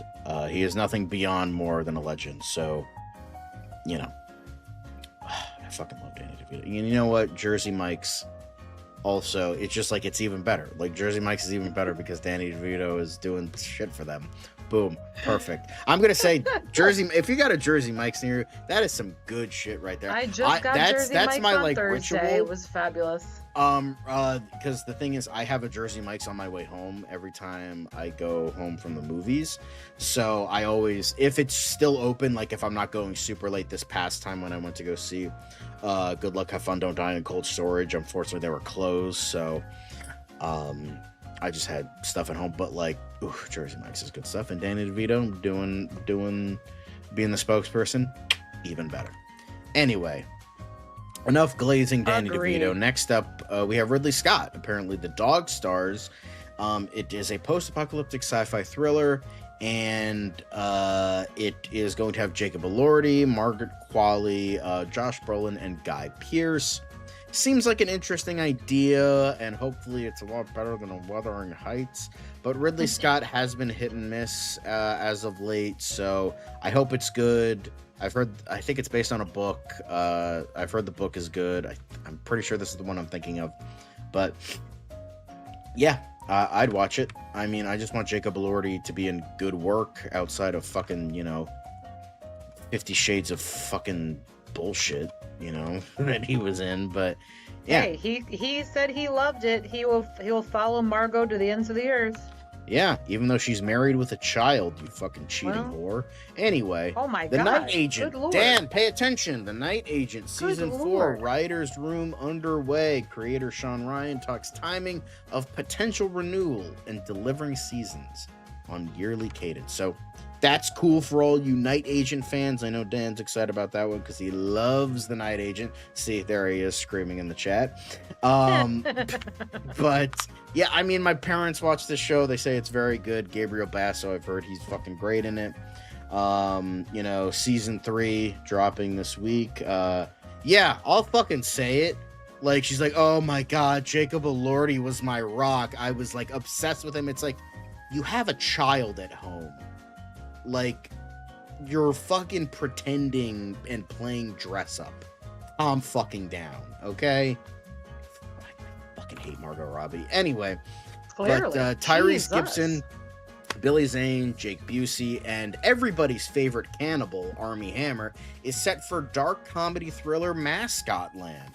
I'm sure it's an interesting little movie, but considering that the cast isn't too special and Armie Hammer is a freak and not a good one, I'm probably gonna skip this one. So, ouch. Speaking of shots fired, Caleb, I Jesus did meet Christ. I did meet Jake Busey this past year, so I'll support. He's a very nice man. And Yeah, he's, no, I like 8 Jake feet Busey. He's tall. the Jesus Christ. better of the Buseys, but I don't know about that. I think they're pretty on I've heard par. Garrett Busey is a fucking piece of shit. So They might be on an even keel, to be fair. But anyway, we'll see. but We'll see. Armie Hannibal. Okay. Yeah, alleged cannibal. Okay. Sure. But next up, speaking of shit we don't care about, the SpongeBob movie, Search for SquarePants, gets Paramount Plus release date. It's, it's going to begin streaming tomorrow on the 17th. So if you gave a shit, which like all three of you I feel might, bad for then everybody with kids. by all means, you could power a third world country from the amount of spinning Steven Hillenberg is rolling in his grave right now. What a shame. Anywho, but apparently I did meet corporate Tom Kinney. He's a lovely man, so I'm sure he is, but corporate greed is apparently might be killing AI at this point because ByteDance pledges safeguards for Seedance 2.0 after Disney and Paramount legal threats over IP violations. With all this IP talk, corporate greed is like, no, only the companies that we work with can do AI. You can't do AI. So, we might be getting shut down with that. Now there's like safeguards and stuff, kind of like how there was the stuff with Sora, how Disney and Nintendo were taking stuff down. But then, Disney's like, hey, we're pro AI, but we're only working with them once, we have a deal with them. Which is going to be really fucking funny when that bubble pops. So, and this is just fucking hilarious to me because it's just like, hey, you can't do that, but we'll still do it when we have a licensing agreement. So, I don't know. It's funny. I don't know if you have any thoughts on this, but Not really. but hey, Caleb, pay attention, because we have Jared Leto talk. So, Masters of the Universe, Jared Leto Skeletor rides a Roton in new promo art. So apparently, he's gonna be riding this fucking weird thing. I don't know what this is. I don't know Masters of the Universe, so I don't know if this is really amazing or really stupid, but here he is, Jared Leto in promo art riding fucking big wheel. I don't know. Cool, I guess. I don't know if you have any thoughts on this, Liz. I saw this and I said, okay, they're gonna sell a shit ton of toys. Good for them. Well, I don't know if you ever watched Masters of the Universe. Yeah. So, also Jordan Vargas, it's good luck, have fun, don't die. Not have fun, good luck, don't die.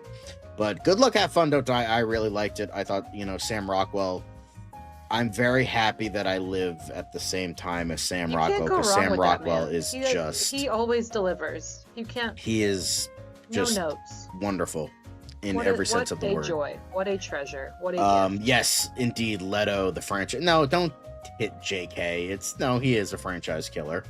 But yeah, cool, I guess. Anyway, that's it for quick hits, because I don't want to look at that ugly AI fucking generated Skeletor that looks like shit.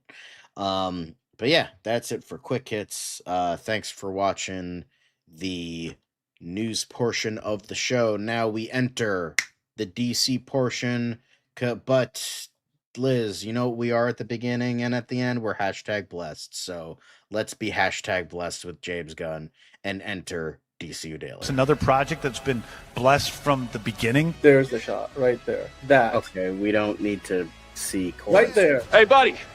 Eyes up here. Now you want to get nuts? Let's get nuts. Here we go. Victory mine.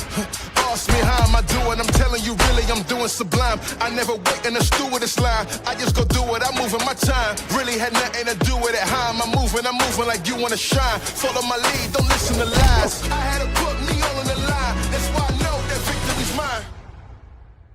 I prefer Jared Leto. Honka, honka.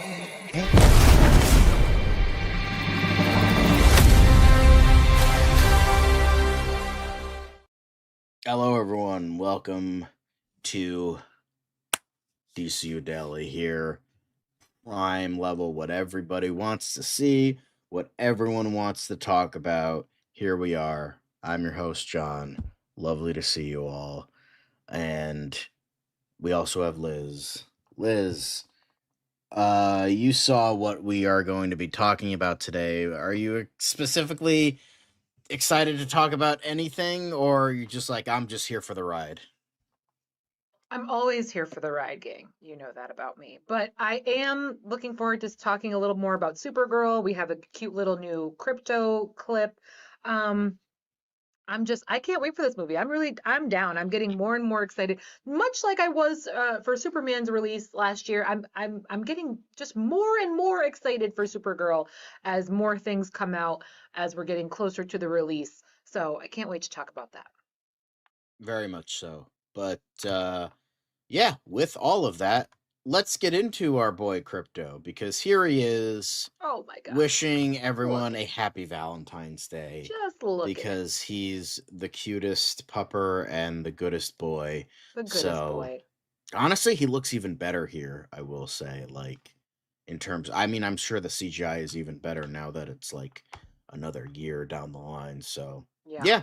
If anything, I'm excited for Crypto. I'm excited for Lobo.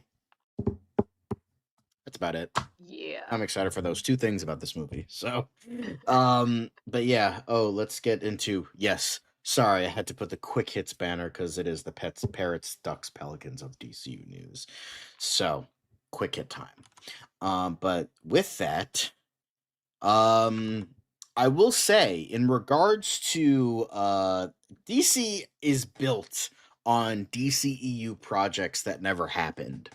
So with all of that, a lot of them very good. Like, I'm sure Ben Affleck's The Batman would have been awesome, but I am willing to bet money that we dodge not a bullet, but in fact a tactical fucking nuke when it comes to Emerald Fennel's Zatanna. Oh, thank the Lord Almighty that we did not get that shitfest, because woof, that would have been fucking bad. So she was going into, after, Promising Young Woman was a huge success.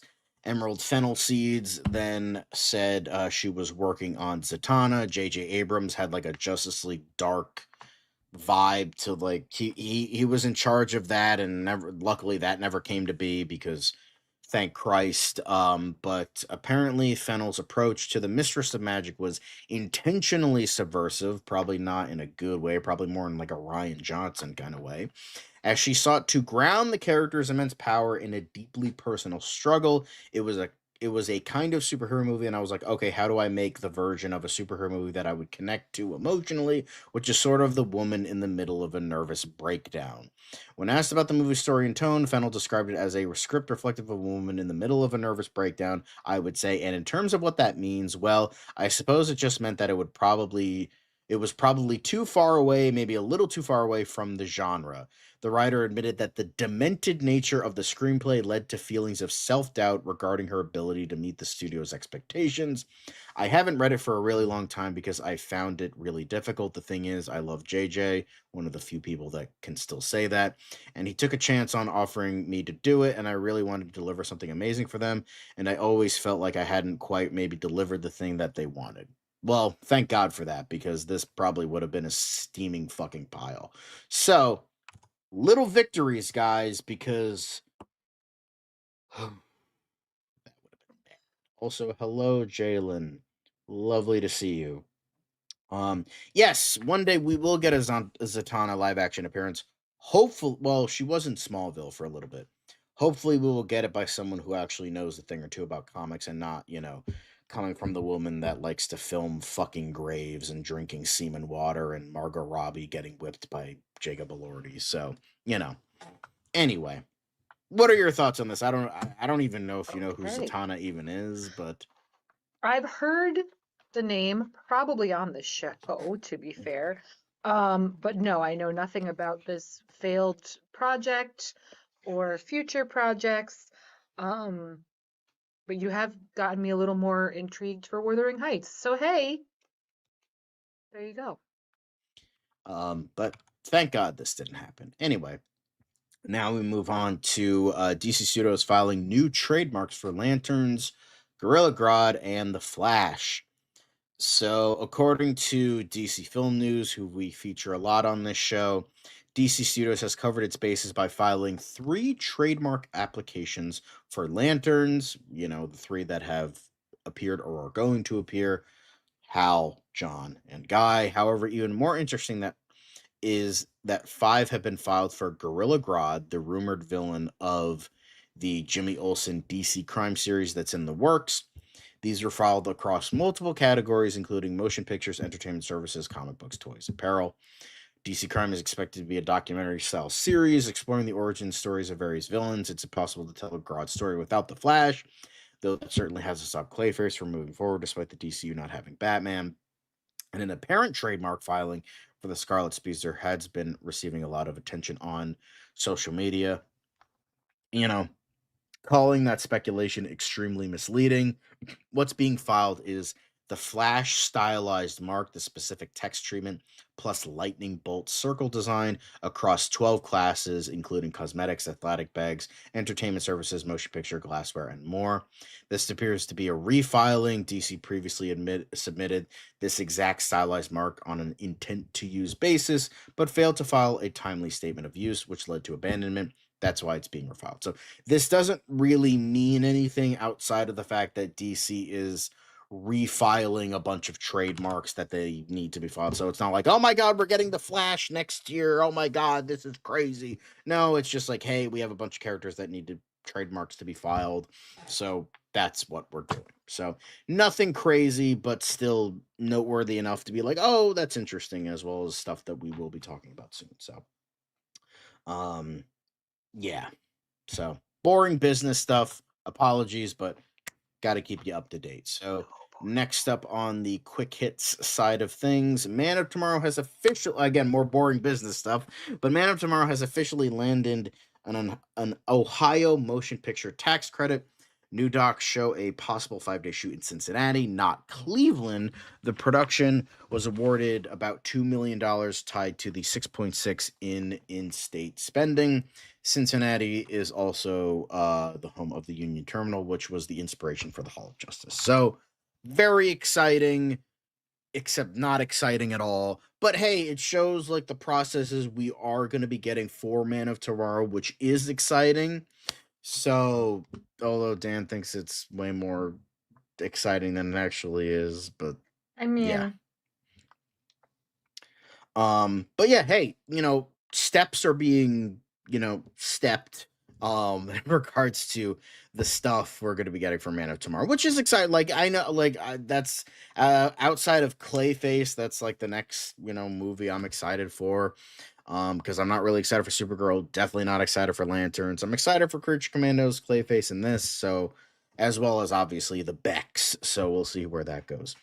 Oh no, another tax document saying Man of Tomorrow costs $365 million, just like Superman's Sci. No, we're not going to be getting that. It's ridiculous, but anyway.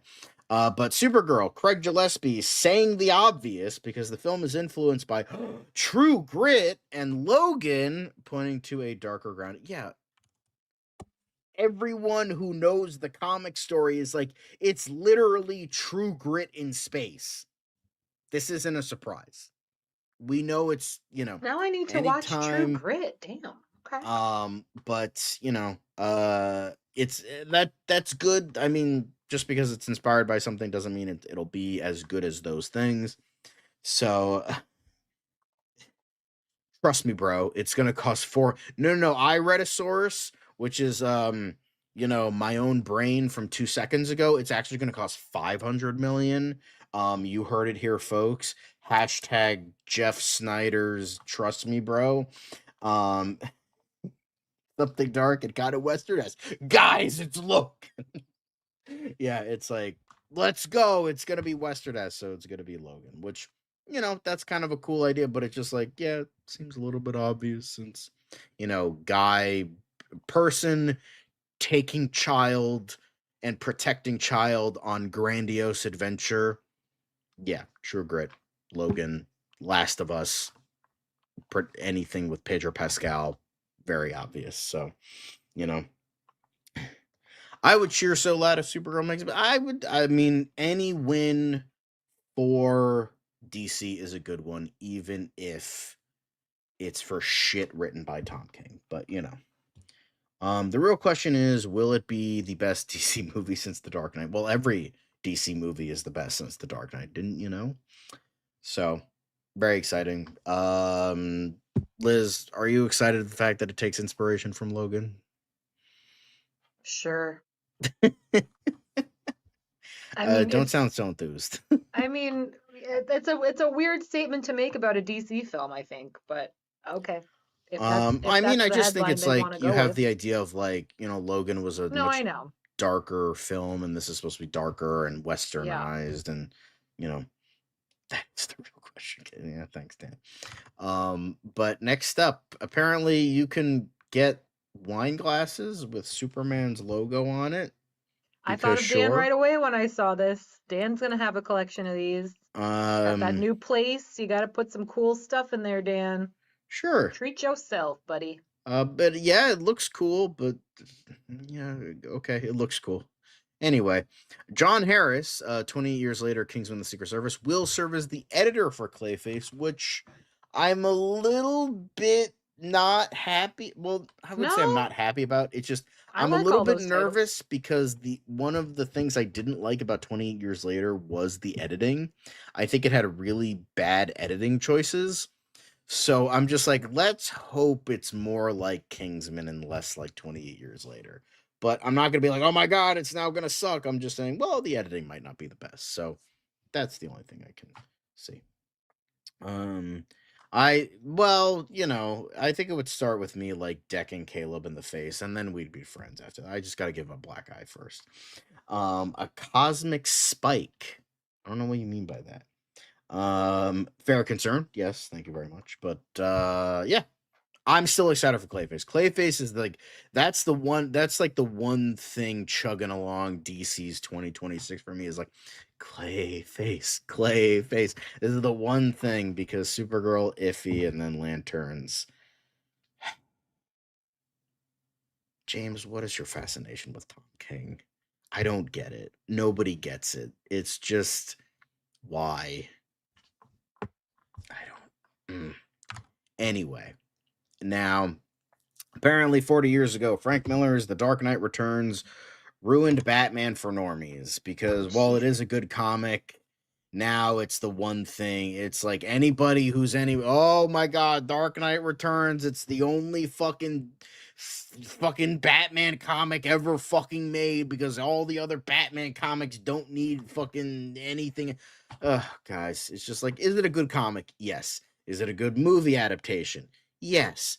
But guys, it's not the only Batman comic. There are so many other comics. There's so many other better Batman comics.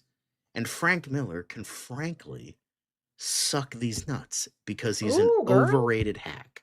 He hasn't made anything good this century. So frankly, Frank Miller, get the fuck out of here. Anyway, Batman famous. Yeah, just like how Superman didn't exist before Zack Snyder directed him. But yeah, famously, Batman didn't exist before Frank Miller wrote for him. So, are they good stories? Absolutely. But like, Sin City was the 90s, wasn't it? I thought that was the 90s. Maybe I'm wrong on that. But it's just like, ever since Holy Terror, it's just like Frank Miller is just getting, his mental state is just like, and not the best. So, let's not talk about Frank Miller because nobody wants to talk about Frank Miller. Let's talk about bigger and better things like Tom King because we're going to be talking about Lanterns, guys. Isn't that exciting? We're going to talk about Lanterns. Oh boy. So the first thing, apparently we have an official logo and it's probably the most boring fucking logo I have ever seen in my life. Agreed. Somebody really just went and like typed in like Arial Narrow in fucking like in a Word document. Like, yep, that's it. It's like, are we even trying here? Guys, what? Yeah, so much imagination for Lanterns. Why is anybody excited for the show? How is anybody excited for the show? I mean, yeah. And I'm gonna have to watch it because of this fucking show. I'm gonna watch it. I'm still looking forward. I'm excited for Aaron Pierre, and I'm excited for Kyle Chandler, who I just saw in the Rift last night. If you haven't seen it yet, it's pretty good. It's about the White Lanterns, yeah. Because there's like no green in it. I mean, the bottom. Yeah, I like is how they say there's like a green tint. Like, oh my god, the fact if you have to describe it, it's not there, babe. It's not doing it. Good to know. Thanks. The S has some yellow in it too. Yeah, you could kind of see that. Oh, okay. Yeah. I like the speculation that they left the color. No, it's just them being fucking stupid. So these are the logos of the DCU so far outside of Peacemaker, because that's kind of still sort of connected to the DCEU.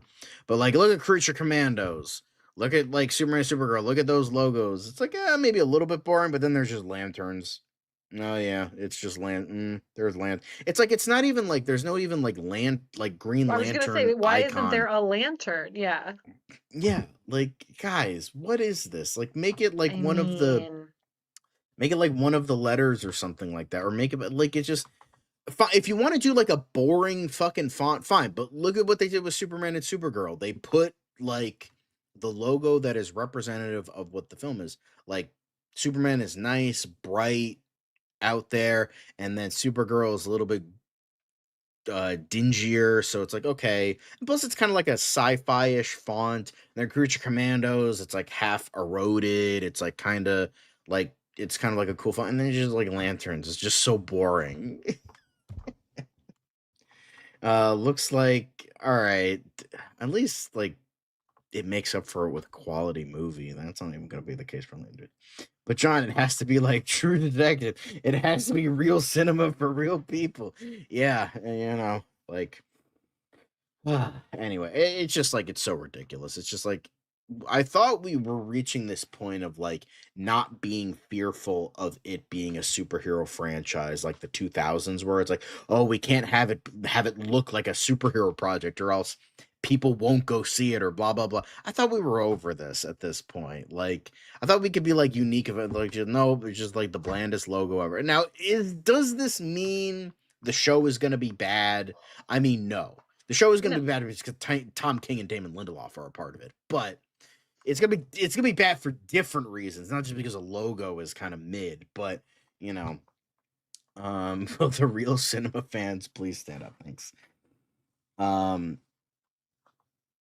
the Peacemaker logo wasn't. They explain it in the post that the reason they didn't have it was because it was connected to the DCU.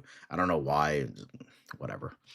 But next up, we have something a little bit more exciting. We're going to the, comic book side of stuff. And that is going to be, hold on, let me click on it, is the Spider-Man and Superman crossover comic. We have been getting a lot of, the DC Marvel like we've gotten Batman and Deadpool. We've gotten, I think Green Arrow and Daredevil. We've been getting a lot of like the DC Marvel crossover stuff, and now they're bringing in the original one back from, I think it was the 70s, which was Superman versus the Amazing Spider-Man.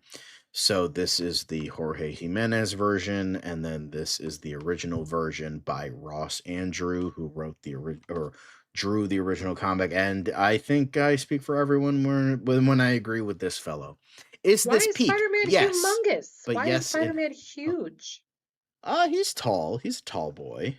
He's thick. What the hell?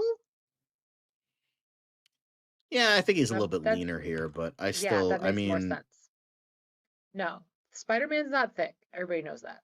Spider-Man is a lean. I don't know. Have you seen Tom Holland's ass in those behind-the-scenes pics? Like, Spider-Man can be thick. He's a dancer. It's because he's a dancer. Got a badonk. Yeah, but he got them thick glutes. Goddamn. Like, I ain't gay, but like, holy shit, those cheeks. Goddamn. Woo, Johnny. Anyway.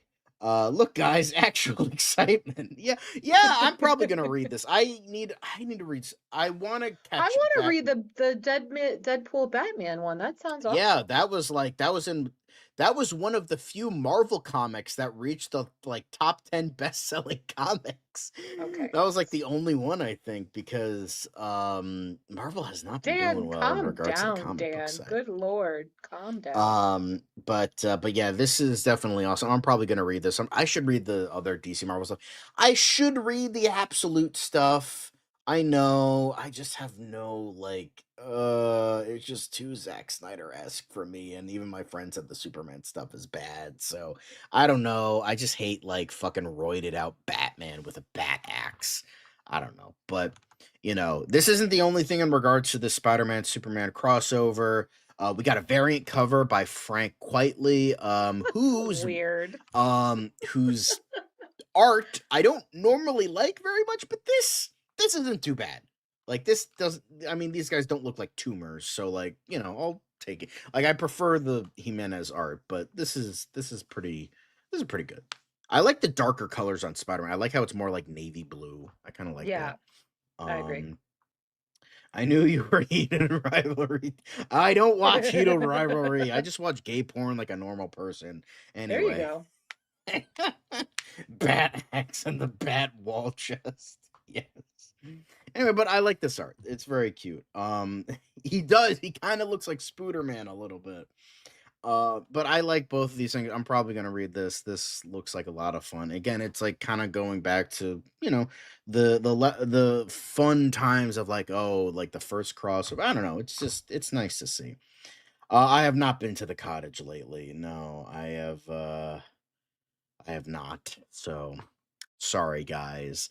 But we still have a little bit more in regards to we have casting rumors. Because this is like means nothing. But apparently, according to rumor, the person that everyone wants to see as Wonder Woman, apparently she's the first choice by James Gunn. It's like press X to doubt. Come on now. I mean, don't get me wrong. I would love to see Asia Arjona as Wonder Woman. I think she would do a great job. However, this is just, again, kind of like with the Kieran and Shipka thing. It's just too good to be true. It's too good to be true. She's perfect. Everyone wants her. Oh, she's also happens to be James Gunn's #1 choice. Come on now. Come on. We'll see. So according to Dumois,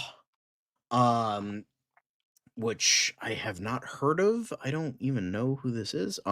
Arjona is Gunn's #1 choice to play our next big screen take on Diana in the movie that's currently in development from Supergirl writer Anna Noguera.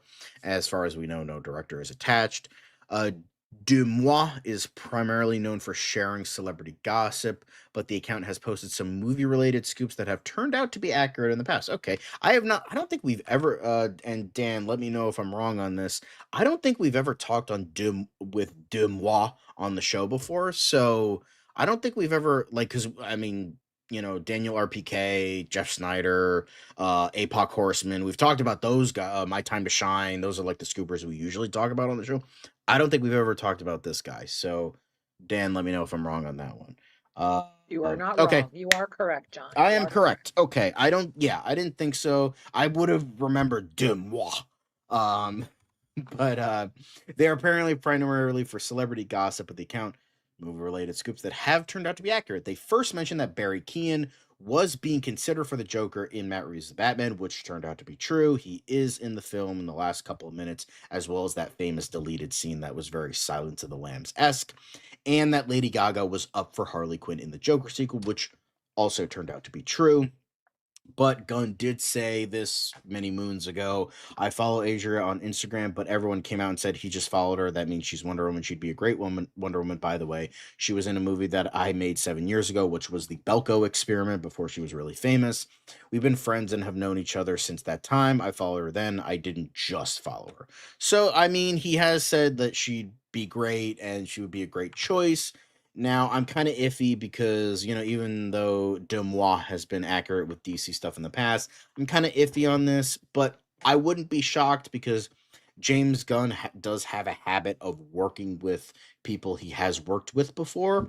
So, I would love to see her in the role. There are many amazing women that would be absolutely fucking incredible in this role.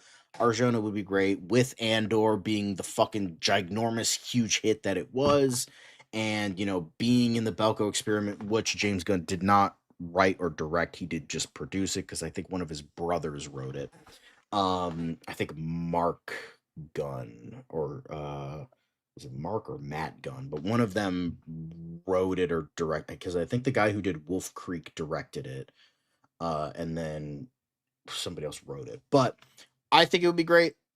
I don't know. Liz, you watched Andor, right? I've started it. I have not finished it. No. Okay. But I do like her a lot. I like her a lot. I remember I watched Good Omens. That was where I was first, introduced to her, where she got porked by Jack Whitehall under a bed. Good times. But yeah, I think she would be great in the role. From what little I've seen of her, I think she's awesome. Has the look, has the acting ability. Maybe needs to build some muscle, but hey, I think it would be awesome. She was also in Blink Twice. She was a big character in Blink Twice. Yes. Okay. I never saw Blink Twice. She was in Morbius. Yes, she was. She was like, that was like one of the cliffhanger things. Oh, she was going to be like a villain for the next movie, because in the comics, she is a villain for Morbius, but obviously that's never going to come to pass. So, she's free to do DC stuff. She was in Pacific Rim, which is where I first knew of her. Never seen So it, actually. she's been in Narcos, she's been in True Detective, so she has a pretty extensive catalog already. Yes, Asia Arjona's 5'7", which is how tall I am. So, you know, Me too. ladies, just kidding. No woman wants a height guy Not below 6 not feet. true, John. Not true. Stop that. You No, stop it's just a that. bad stereotype. But yeah, I don't.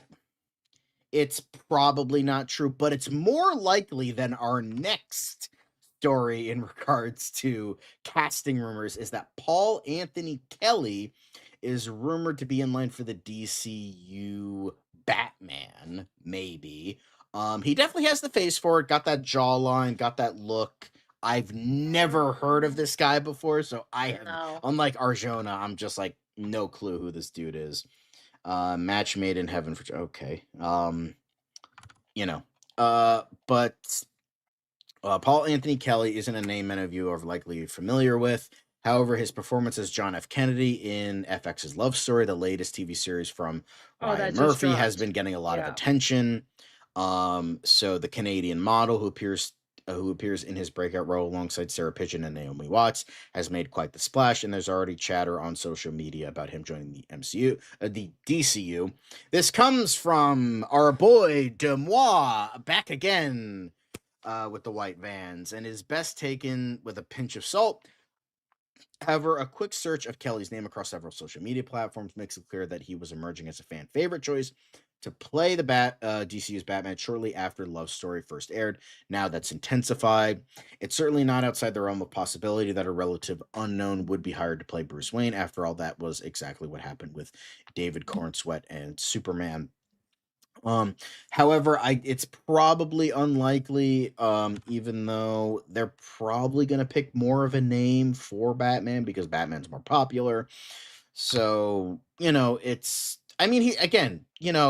considering John F. Kennedy, is kind of very Bruce Wayne-esque, it does kind of fit, and he does have the facial structure, the jawline.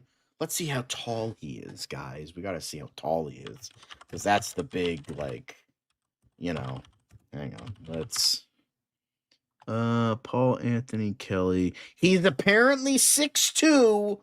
I think that's good. So that's good. That counts. That suffices. Well, Google lied to me then, because it said 5'7", so. More height casting. Yeah. But I have no reference for this guy. Arjona, I've seen stuff with her. I know she can act. I haven't seen anything with this guy. The only thing I can go off of is the role he played, which is John F. Kennedy. And John F. Kennedy was, Bruce Wayne if he was president. So, it kind of works, I guess. But celeb height is the authority compared to using top Google search, which are, well, yeah, of course, because it's all Google AI shit now. So, I don't have time to fucking go to the site, and I still gotta host a show here, guys. Come on now.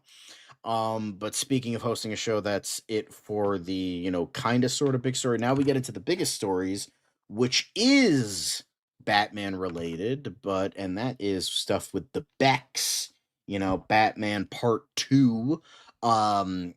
So the first thing is a minor one before we get into, the big title of the show, and that is apparently Nicholas Turner is reportedly set to serve as the virtual art department supervisor on the Batman 2. His previous work includes the first one, Dune, How You Dune, and Blade Runner 2049. So he's worked with Denis Villeneuve, and he's worked on the first one, so that's good to know. I don't think anybody really cares about the virtual art department supervisor, but still worthy enough to talk about because it leads into the more exciting stuff that we will be talking about. And that is recently with Mattson Tomlin, who is co-writing the Batman Part 2, whose Terminator Zero show just got canceled by Netflix. So apparently the working title, which is essentially just the title that's used on the clackboards, the clappers, whatever you want. There's a million names for them. That's just hey, it's this, and then so it's on official tax documents and stuff, so people don't go looking for stuff. So anyway, Um, the Batman Part 2 looked good even if the story lacks. Also, hello, Jesus is Goat 8656. Nice to see you in the chat. New and dangerous, like a new villain and a unique story we haven't seen before. Wow, Caleb, that's not crazy here because when they, say new and dangerous, it's like, oh, the story we've seen a million times before. Cool.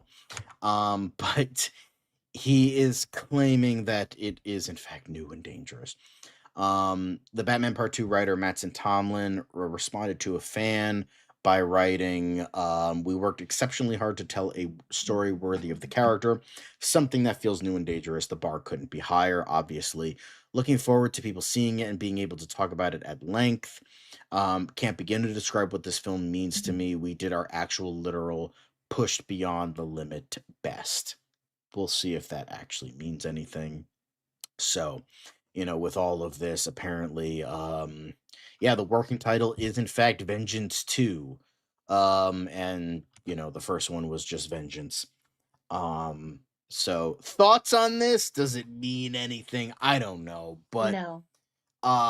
you can promise a million things, but it just means nothing until the movie's out and we can judge for ourselves. But but even then I know, like, obviously we have to believe the final result. It's still nice.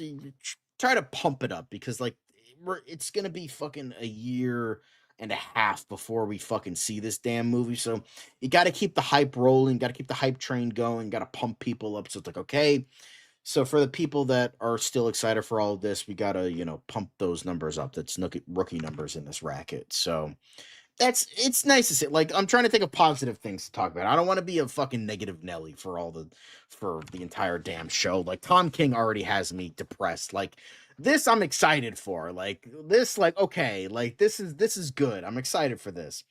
I need Two-Face and Joker as the villains for the third time. Is it the best film since The Dark Knight? Probably not. But I'm still excited. This just, gives us a little bit of this is from Nexus Point News, but it's essentially the same quote but in nicer writing, so you guys can see it for all of its glory. But in terms of all of this, I mean, I was not thoroughly impressed with the Batman. I thought it was good, not great. I thought the Penguin was absolutely fucking phenomenal in every sense of the word. So I'm, reasonably excited, I'm not like cautious or anything. I think it'll be a good movie. I'm just not going to go super into it like I did with the first one and then be disappointed by it. We are definitely going to get if Michael Giacchino is coming back, then we're definitely getting a great score. Um, you know, isn't the Batman Part 2 supposed to be Hope 1 from Vengeance to Hope? No, I mean, it's still got vengeance in it. He's got to learn, guys. I just pray to God they do something truly new and do something we haven't seen before. No more Batman becoming a symbol of hope, please. Yes, that's something I have been sick of. We've gotten that like 4 times at this point. So it's just like, let's try to do something new. Don't just like fucking straight adapt the Long Halloween. Just like go back to the fucking Denny O'Neil run. Like that entire run was like revolutionary for Batman. Do something like that instead of just like, oh, let's every Frank Miller story or all the same, like Year One, Dark Knight Returns, Long Halloween. There's other Batman stories that you can take inspiration from. That's all I'm saying, the Batman is baby's first adventure. Looks like one, but doesn't handle any mature themes well. Yeah, I kind of agree with that. But I'm still excited. Liz, I'm sure you're excited, but still maybe cautious. I don't know. I'm still optimistic. I loved the first one, and I'm going to say that it'll be worth the wait. That's my prediction. Yeah. I hope it gets more money than the first one. Much like with, Begins into The Dark Knight Begins, I think got like 300 to 400 million, and then, Dark Knight becoming the first $1 billion superhero film. I hope Batman Part 2 crosses billion, because it's like, even if I'm not excited for it, even, I shit on Tom King a lot, and I will continue to do. Don't worry, guys. Tom King is always at the end of my shit list. So, I'm kind of at the point where I'm like, any win for DC is I'm good with, because it's just like I just see so much negativity in regards to this franchise. Like, for instance, like a friend of mine, he's like, "Yep, I'm done with the DCU. It's done. I'm not dealing."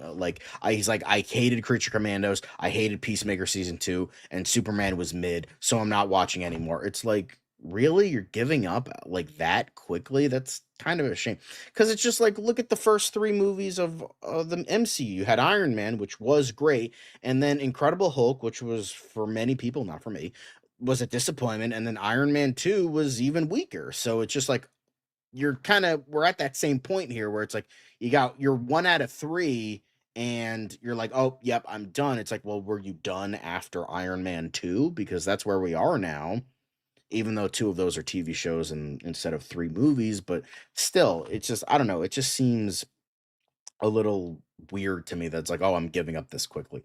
It's just like, I get it, like, people are jaded, people are sick of superhero stuff, and it's like, all right, fine. It's just like, but the thing that irritates me is like, you're going out of your way to hate on this thing. It's like, it's like, it's so funny because they claim it's like, "Oh, I'm not even gonna bother," but you're still gonna go out of your way to like showcase like all this bullshit negative feedback. Like, I don't know if you noticed this, but we did a show about Ted Sarandos, like saying this thing in regards to Superman. Everyone took it like, "Oh, Superman was a flop. Superman didn't succeed." Blah blah blah blah blah. That was across the board. All the haters were like, "See, this thing failed. This thing failed." And then a day later, when he's saying, "No, Superman was a success," nothing. Oh, so the negative thing gets all the traction, but the thing of him saying, "No, Superman was a success," that you're mysteriously not talking about that. So it's just like, just stop talking about it. If you really hate it, stop talking about it and move the fuck on, and leave us all be, who are actually excited to talk about and watch these movies and shows and read comic books and books and all that stuff. So, I mean, that's why I'm like, the only reason I still have to talk about MCU stuff is for the show. I'm just ignoring it in my everyday life. I don't think about Avengers Doomsday in my I'm excited for Brand New Day. Excited for Spider-Man. I'm always excited for Spider-Man. I'm excited for Spider-Man Noir. I'm excited for Your Friendly Neighborhood Spider-Man Season 2. So I will focus on those things that I enjoy instead of like thinking about the things I hate and just spreading all the negative things. It's like, what's the fucking point at this point? Like, I'm tired, boss. Like, I don't want to fucking focus on negative shit, especially in the world we live in right now. So, but Superman had the budget of $500 million and it flopped and it kicked my dog. Trust me. But that is it for today's show, guys. Thank you for joining us on this wonderful, wonderful Monday. Join us tomorrow, where we will not only be doing a DCU Daily, but we will be doing a Tier List Tuesday. Make sure to go vote in the poll before you guys, leave the show, or after, whatever the hell it is. But make sure you do that, because in terms of the thing that's winning, I'm actually going to look at that real quick. The thing that's winning for Tier List is by a marginal degree is Black Supervillains. So if you guys want to see Black Supervillains, make sure you vote for that, because if not, you're going to get Fast and Furious movies Tier List. Nobody wants that. So vote for Black Supervillains for # Black History Month. So with all of that, thank you for watching. Thank you, Liz, for coming on. Always lovely to see you. The people always happy to see you. So thanks for watching, Figure Drawing, Jalen. Yes, we try to... I maybe get angry once in a blue moon, but I try to keep it as positive as I can. Family? No family. Black Supervillains. Vote for it. But yes, Nelson Moreno, you were a little late today. That's okay, but you can Be Kind Rewind after we stop going live. But thanks for tuning in. Thanks for all the lovely people. Thanks for coming in and watching. Thanks for all the comments. Make sure to like, comment, subscribe, click the notification bell so you know when we go live. And remember, be #blessed. It's another project that's been blessed from the beginning. There's the shot right there. That. Okay, we don't need to see right there. Hey, buddy. Eyes up here. Now you want to get nuts? Let's get nuts. Here we Go. Victory mine. Ask me how am I doing? I'm telling you, really, I'm doing sublime. I never wait in the stewardess line. I just go do it. I'm moving my time. Really had nothing to do with it. How am I moving? I'm moving like you wanna shine. Follow my lead. Don't listen to lies. I had to put me all on the line. That's why I know that victory's mine. I prefer Jared Leto. Hunka hunka!